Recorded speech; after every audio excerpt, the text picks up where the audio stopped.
Makakaasa umano ang publiko na walang itatago sa pag-arangkada ng budget deliberations para sa 2026 National Expenditure Program ngayong araw. Ayon kay House Speaker Martin Romualdez, kung ang pinag-uusapan ay pera ng taong bayan, dapat sila rin ang nakakaalam at makikinabang. Pinagtibay nito ang pagkakaroon ng transparent at inclusive na pagtalakay sa budget at tatalima sa mga reformang inilunsad sa kabuuang proseso. Ang 2026 NEP ay sumasalamin anya sa spending priorities ng administrasyong Marcos sa ilalim ng bagong Pilipinas. Iginiit din ni Romualdez na dapat may katumbas na serbisyong nararamdaman ang bawat pisong ginagastos ng gobyerno.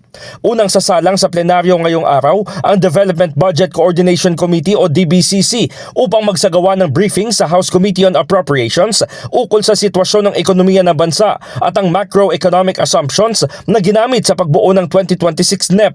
Kabilang sa mga magpipresenta sina Budget Secretary Amina Pangandaman, DepDev Secretary Arsenio Balisacan, Finance Secretary Ralph Recto at Bangko Sentral ng Pilipinas Governor Eli Remolona Jr.